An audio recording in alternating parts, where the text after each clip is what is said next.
4 जून 2015 सुबह का वक्त था। मणिपुर के चंदेल जिले में डोगरा रेजिमेंट के जवानों का 4 गाड़ियों का काफिला इन तंग और कच्चे रास्तों में आगे बढ़ रहा था। जवान अपनी ड्यूटी पूरी करके बेस की तरफ लौट रहे थे। हर जवान के दिल में अपने घर वालों से मिलने की आस थी। कोई अपने बच्चों के खिलौने के बारे में सोच रहा था तो कोई अपनी माँ के हाथ के खाने के बारे में।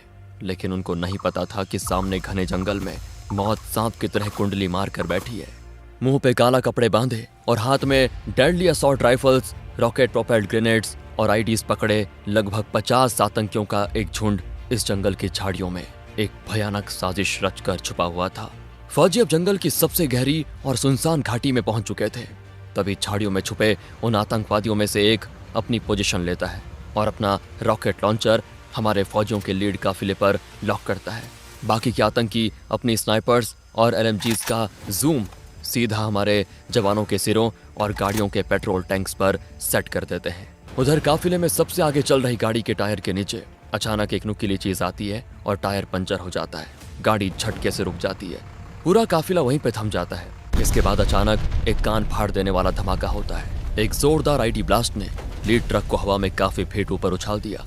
झाड़ियों में छिपे इन आतंकवादियों ने हमारे फौजियों पर अंधाधुंध गोलियां बरसाना शुरू कर दी थी।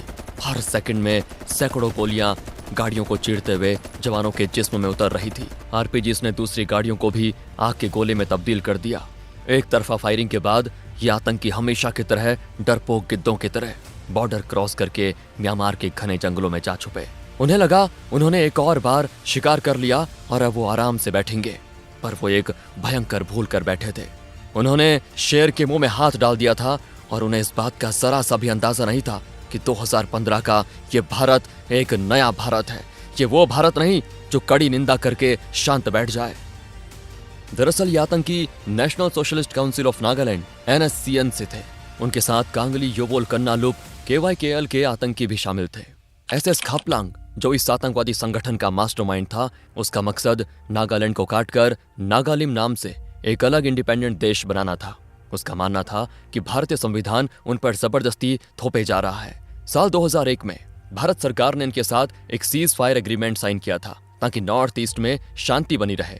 लेकिन मार्च 2015 में अचानक खापलंग ने इस सीज फायर को तोड़ दिया, क्योंकि इस शतरंज के पीछे के खिलाड़ी कोई और थे।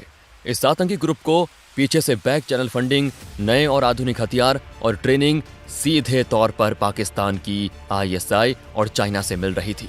इन दुश्मन देशों का मोटिव बहुत ही क्लियर था, इंडिया के नॉर्थ ईस्ट को अशांत रखना ताकि भारतीय सेना का ध्यान बॉर्डर से हटकर इंटरनल सिक्योरिटी में उलझा रहे। म्यांमार का बॉर्डर जो कि खुला और बिना फेंसिंग वाला है, उसका फायदा उठाकर ये आतंकी आराम से ड्रग्स का व्यापार करते थे। ये पूरे नॉर्थ ईस्ट में दुकानों से लेकर आम घरों तक हर महीने डर और खौफ के नाम पर टैक्स वसूलते थे, जिसे वो प्रोटेक्शन मनी कहते थे। इन्हीं पैसों और भारी ताकतों की शय पर इनमें इतना गुरूर आ गया था कि इन्होंने भारतीय सेना को चुनौती देने की भूल कर दी थी। मणिपुर में पारा SF के बेस पर 35 साल के अनुभवी officer lieutenant colonel Oscar Delta अपनी कुर्सी पर बेचैन बैठे थे। एक पल के लिए भी उनकी आंखें बंद नहीं हो रही थी। जैसे ही वो पलके झुकाते, उन्हें चले हुए ट्रक और अपने वो 18 भाइयों के शव दिखाई देते। ऑस्कर डेल्टा किसी आम फौजी का नाम नहीं था। ये वो शख्स थे जिन्होंने अपने 15 साल के करियर में नॉर्थ ईस्ट के जंगलों में आतंकियों का शिकार करने में पूरी जिंदगी बिता दी थी। उनके नाम का खौफ तो आतंकवादियों में इस कदर था कि उन पर जिंदा या मुर्दा पकड़ने का इनाम रखा गया था। लेकिन आज भारत देश के सम्मान की बात थी। ऑस्कर डेल्टा अपनी कस्टम M4A1 कार्बाइन को साफ कर रहे थे और उन्हें पता था कि उनका वक्त आने वाला है। मामले की गंभीरता को देखते हुए प्रधानमंत्री नरेंद्र मोदी ने तुरंत PMO में एक high level emergency cabinet meeting बुलाई। मीटिंग में रक्षा मंत्री Manmohan Parrikar, national security adviser Ajit Doval, army chief general Dalbir Singh Suhag, home minister Rajnath Singh और डिफेंस सेक्रेटरी RK माथुर मौजूद थे।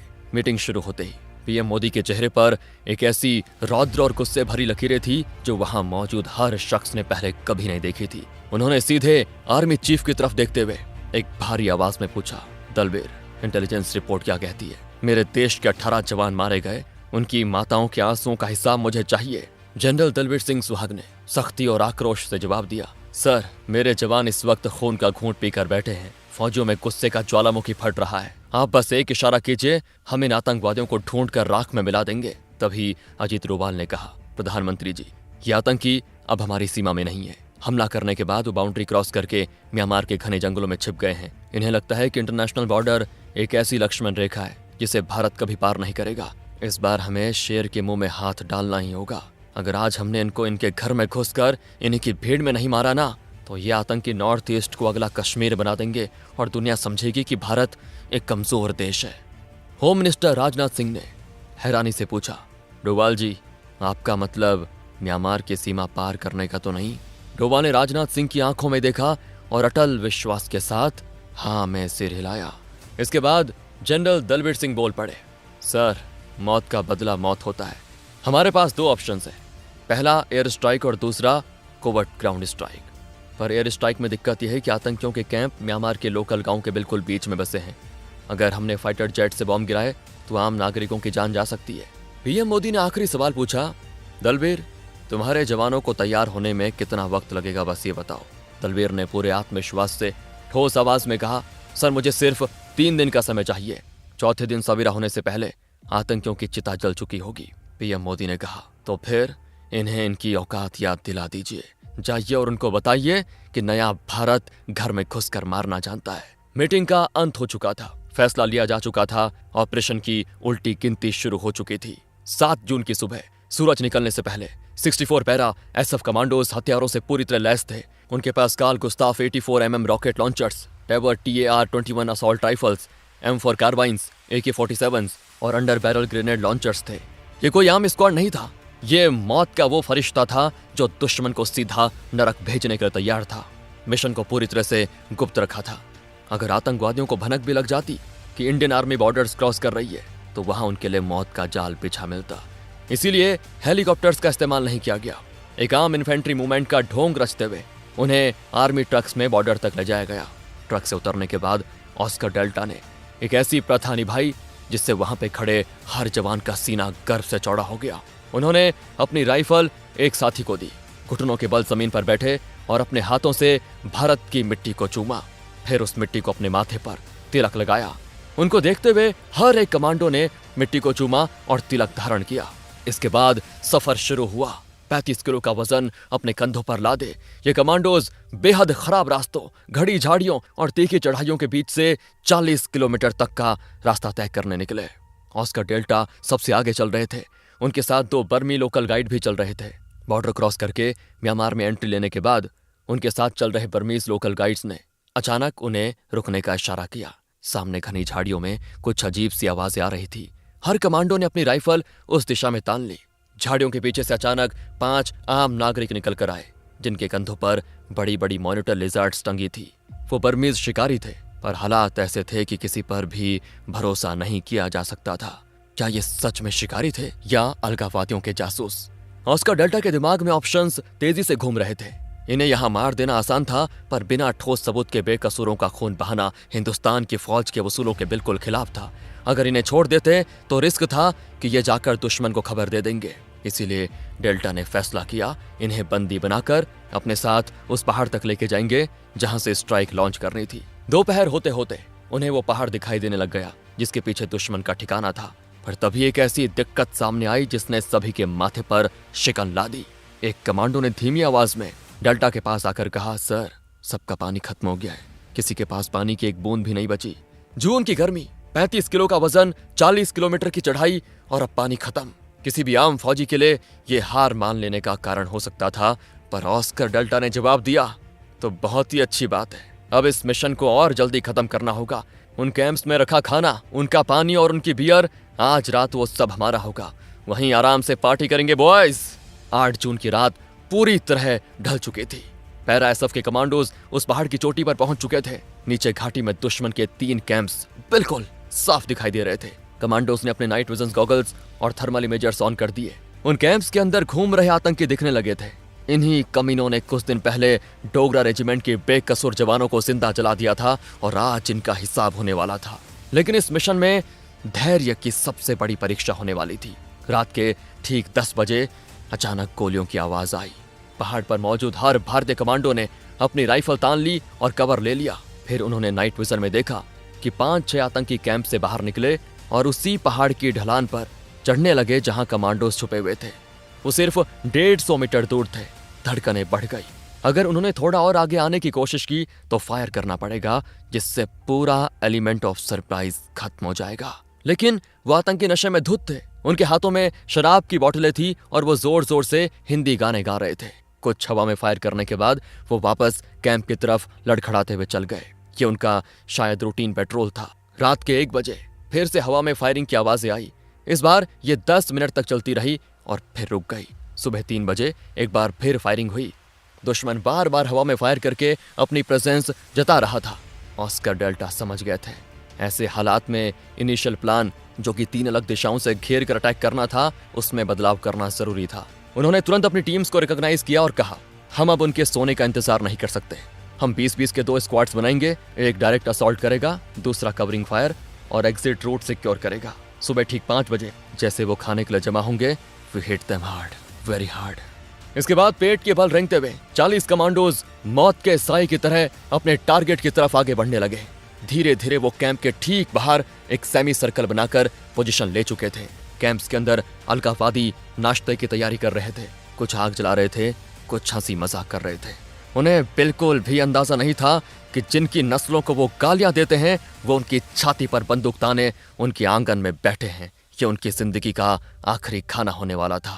5 बजने में बस कुछ ही मिनट बाकी थे। ऑस्कर डेल्टा ने आखिरी बार टारगेट एरिया को स्कैन किया। सामने 3 सेंट्री पोस्ट्स थी। पहला खाली था, दूसरे पर 4 और तीसरे पर 2 आतंकी पहरा दे रहे थे। इसके बाद डेल्टा फायर का ऑर्डर आया। कार्ल गुस्ताफ रॉकेट्स लॉन्चर से 2 रॉकेट्स सीधे उन सेंट्री पोस्ट्स पर जाकर फटी और अगले ही सेकंड उन आतंकवादियों के पर कच्छे उड़ गए। पहले ही वार में 6 आतंकवादी ढेर। अब उसके बाद जो शुरू हुआ वो किसी परले से कम नहीं था। भारतीय कमांडोज ने आग उगलना शुरू कर दिया। 40 ऑटोमेटिक वेपन्स एक साथ गरजे और ये कोई अंधाधुंध फायरिंग नहीं थी। ये एक ऐसी सटीक और प्रोफेशनल फायरिंग थी। हर कमांडो मशीन की तरह काम कर रहा था। उनकी स्पीड इतनी तेज थी कि दुश्मन को अपनी गन उठाने का मौका तक नहीं मिला। अलगाववादी बिना सरकटे मुर्गों की तरह यहाँ वहाँ भाग रहे थे। पहले 25 मिनट तक तो दुश्मन की तरफ से एक भी गोली फायर नहीं हुई। उनके टेंट्स छलनी हो गए थे, उनके हथियार वहीं ढेर हो गए थे। पूरा एनकाउंटर 45 मिनट चला और इन 45 मिनटों में भारत के वीर बेटों ने दुश्मन पर 15,000 राउंड्स फायर किए, 150 ग्रेनेड्स फेंके और करीब 1 दर्जन रॉकेट्स दागे। दुश्मन के 2 कैंप्स पूरी तरह जलकर राख हो चुके थे और तीसरा आधे से ज्यादा बर्बाद था। 50 से ज्यादा अलगाववादी उस जंगल में जलकर राख हो चुके थे। और सबसे बड़ी बात, हमारे एक भी कमांडो को हल्की सी खरोंच तक नहीं आई थी। डोगरा रेजिमेंट के जवानों के बहते खून का कर्ज आज पूरी तरह चुका दिया गया था। मिशन पूरा हो चुका था। ऑस्कर डेल्टा ने अपने जवानों को वापस मुड़ने का ऑर्डर दिया। उन 5 बर्मीज शिकारियों को जिन्हें इन्होंने उस समय बंदी बनाया था, वो छोड़ने का वक्त आ गया था। डेल्टा ने उनके पास जाकर न सिर्फ उनकी रस्सी खोली, बल्कि अपनी पॉकेट से निकालकर हर एक को 5,000 रुपए नगद दिए। उधर मणिपुर में हालात बेहद तनावपूर्ण थे। सुबह के 6 बज चुके थे। लेफ्टिनेंट जनरल विपिन रावत बार बार अपनी वॉच देख रहे थे। अब तक कोई सिग्नल क्यों नहीं आया? अचानक सैटेलाइट फोन बीप हुआ। विपिन रावत ने झपटते हुए फोन उठाया। दूसरी तरफ से एक भारी और थकी हुई लेकिन गर्व से भरी आवाज आई, mission accomplished sir. I repeat, mission accomplished. तुरंत ये message army chief general Dalbir Singh और वहां से पीएम मोदी, एनएसए अजीत डोभाल और रक्षा मंत्री को भेजा गया। वहीं दूसरी तरफ दोपहर 3 बजे मिट्टी और बारूद से सने पैरा एसएफ के ये 64 शेर वापस बॉर्डर पे स्थित पहले भारतीय गांव पहुंचे। भूख और प्यास से हालत खराब थी। कईयों को डिहाइड्रेशन था, पर चेहरे पर जो सुकून था ना, वो किसी अमृत से कम नहीं था। गांव में एंटर करते ही ऑस्कर डेल्टा ने एक छोटी सी दुकान देखी। उन्होंने वहां रखी म्यांमार बियर की सारी बोतलें खरीद ली। अपने जवानों के बीच बैठकर जब उन्होंने वो बियर पी तो उनकी थकान आधी तो वैसी दूर हो गई। कई दिनों की भयंकर टेंशन के बाद आज ये कमांडोज खुलकर सांस ले रहे थे, हंस रहे थे। शाम के लगभग 6 बजे आर्मी एविएशन कॉर्प्स के ध्रुव हेलीकॉप्टर्स आसमान से उतरे और इन सभी कमांडोज को सफलतापूर्वक वापस बेस पर लाया गया। कुछ ही मिनटों के बाद भारत सरकार ने एक ऐसी प्रेस कॉन्फ्रेंस की जिसने पूरी दुनिया में तहलका मचा दिया। भारत ने ऑफिशियली डिक्लेयर किया कि उन्होंने म्यांमार के अंदर घुसकर आतंकवादियों को मारा है। और ये इतिहास में पहली बार था जब भारत ने किसी क्रॉस बॉर्डर स्ट्राइक को इतने खुलेआम दुनिया के सामने स्वीकार किया था। 14 अगस्त 2015 को लेफ्टिनेंट कर्नल ऑस्कर डेल्टा को उनकी अजीम वीरता के लिए कीर्ति चक्र से नवाजा गया। दोस्तों, वीडियो पसंद आया हो तो लाइक करें और ऐसे ही रोंगटे खड़े कर देने वाले वीडियोस देखने के लिए एनी डॉग को सब्सक्राइब करना ना भूलें। तब तक के लिए जय हिंद, जय भारत।